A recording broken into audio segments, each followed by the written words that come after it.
जय हिंद फ्रेंड्स, एक बार फिर से स्वागत करते हैं अपने यूट्यूब फैमिली एग्रो स्टडीज में। फ्रेंड्स, आज की इस वीडियो में डिस्कस करेंगे बीएससी एजी जी हाँ फिर बीएससी एजी सेकेंड सेमेस्टर के क्वेश्चन पेपर के बारे में बात करेंगे। और ये हमारा क्वेश्चन पेपर हमारा बायोकेमिस्ट्री का क्वेश्चन पेपर है। ठीक है, ध्यान दीजिएगा, 50 नंबर का क्वेश्चन पेपर होता है। रोल नंबर आप लोग को लिखना होता है, 2 घंटे का आपका पेपर होता है।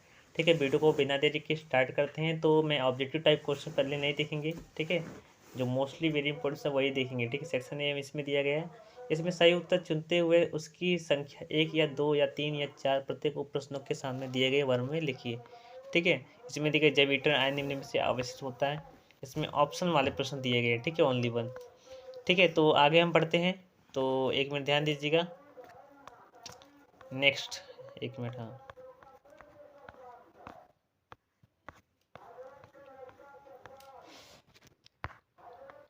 जी हाँ फ्रेंड्स, तो हम यहाँ पर पहुँच गए हैं। ठीक है, तो इसमें दिया गया हमारा कि जाइमोजेनस क्या है हमारा, इसमें दिया गया है जाइमोजेंस, इस प्रकार से कहा जा सकता है। इसमें डिफिनेशन आप लोग को देना है।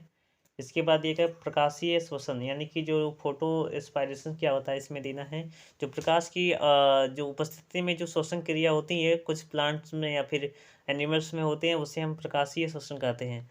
नेक्स्ट दिया गया हमारा प्रारंभिक तरीका, व्हाट इज एनटीएसन कोडोन। क्या एनटीएसन कोडोन वेरी बोर्ड से बहुत ही ज़्यादा एग्जाम में, बहुत ही ज़्यादा बीएससी एजी सेकेंड सेमेस्टर हमेशा लगातार पूछा जाता है कि जो एनटीएसन कोडान क्या होता है, इसके बारे में। इसके बाद को एंजाइम्स क्या होता है, क्या होता है को एंजाइम्स। ठीक है, को एंजाइम्स, एंजाइम्स,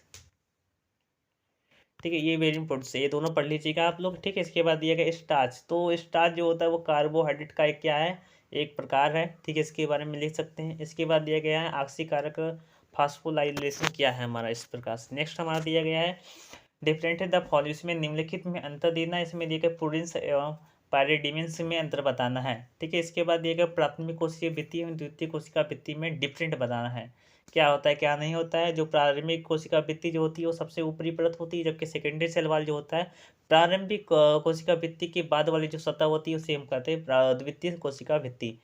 नेक्स्ट है 5वां हमारा दिया गया निम्नलिखित के संक्षेप में उत्तर दीजिए। इसमें दिया गया वसाव का दैहिक महत्व। जो वसा होता है यानी फैट्स होते हैं, इसका दैहिक महत्व क्या है, सिग्निफिकेंस क्या है, बॉडी के लिए क्या महत्व है, इस प्रकार से लिख सकते हैं। ये क्या करता है कि ऊर्जा प्रदान भी करता है, साथ साथ मोटापा को भी बढ़ाता है। ठीक है, ये हार्मफुल भी है और जो पतले लोग होते हैं उसके लिए बेनिफिशियल भी है। नेक्स्ट आता है डाइसेक्रेट क्या है। तो डाइसेक्रेट क्या है, आप लोग को सबसे पहले मैं बता चुका हूँ कि जब कार्बोहाइड्रेट का जब मैंने क्लासिफिकेशन किया गया था तो इसमें पहले शुगर्स था, क्या था पहले शुगर। तो शुगर में क्या आता था, पहले मोनोसेक्राइड आता था, इसके बाद ओलिगोसेक्राइड आता, ठीक है। इसके बाद जो डाइसेक्राइड था वो नॉन शुगर के अंतर्गत आता है, ठीक है, सॉरी, हाँ, हमारा जो पॉलीगोसेक्राइड था, ठीक है, वो हमारा नॉन नॉन हमारा कार्बोहाइड्रेट के अंतर्गत आता था, ठीक है, यानी नॉन शुगर्स के अंतर्गत आता था। इसमें जो आपका मोनोसेक्राइड था, तो मोनोसेक्राइड को जो हमारा ओलिगोसेक्राइड था, ठीक है, तो ओलिगोसेक्राइड को 3 प्रकार बाटों में बांटा गया था, पहले डाइसेक्राइड, ट्राइसेक्राइड और टेट्रासेक्राइड बांटा गया था। ठीक है, तो ये सब प्रकार आप लोग पढ़ेंगे तभी आप लोगों को मालूम चलेगा। इसके बाद दिया गया है निम्नलिखित 3 प्रश्नों में से किन्हीं 2 का उत्तर 1 से 1.5 पेजों में लिखिए। इसमें डीएनए या सॉरी आरएनए की संरचना एवं कार्यों की व्याख्या कीजिए। ठीक है, इसमें फंक्शन एंड स्ट्रक्चर बताना, एक्सप्लेन करके बताना है अच्छी तरीके से। इसके स्थान पर डीएनए का भी पूछा जा सकता है, तो इसमें पढ़ लीजिएगा दोनों के बारे में अच्छे से। नेक्स्ट दिया गया है उत्प्रेरकों के अवरोधक से आप क्या समझते हैं, विभिन्न प्रकार के उत्प्रेरक अवरोधक को उदाहरण से समझाइए।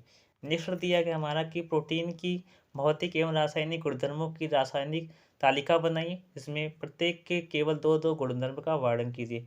प्रोटीन्स वेरी इंपॉर्टेंट से, इसमें क्लासिफिकेशन हमेशा आता है, तो क्लासिफिकेशन भी इससे पढ़ लीजिएगा।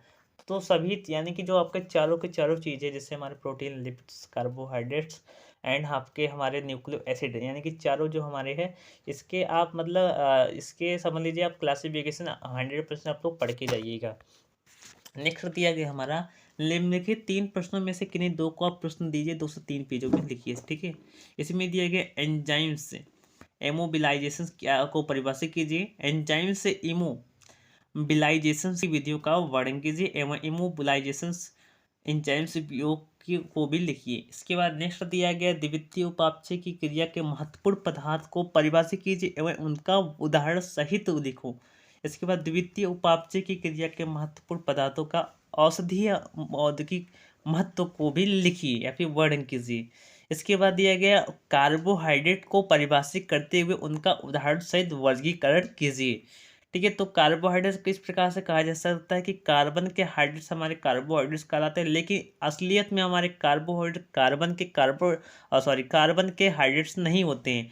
जबकि जो ये हमारे जो कार्बोहाइड्रेट होते हैं ये, ठीक है, ये जो हमारे यदि डिफिनीशन देंगे तो आप इस प्रकार से कहा जा सकता है कि जो कार्बोहाइड्रेट्स होते हैं, ठीक है, वो आप जो CHO का बना होता है यानी कार्बन हाइड्रोजन और ऑक्सीजन का बना होता है, जिसमें H और O यानी हाइड्रोजन और ऑक्सीजन का अनुपात हमारा कितना होता है, हमारा हाइड्रोजन और ऑक्सीजन का जो अनुपात होता है हमारा 2:1 का अनुपात होता है। ठीक है, तो इस प्रकार से प्रश्न दिए गए थे। तो आज की इस वीडियो में बस इतना है। पेपर लेने के आप लोग हमारे टेलीग्राम चैनल को ज्वाइन कर लीजिए, पेपर आप लोग को प्रोवाइड कर दिया जाएगा जितने भी पेपर होंगे। ठीक है, जय हिंद, जय भारत, धन्यवाद।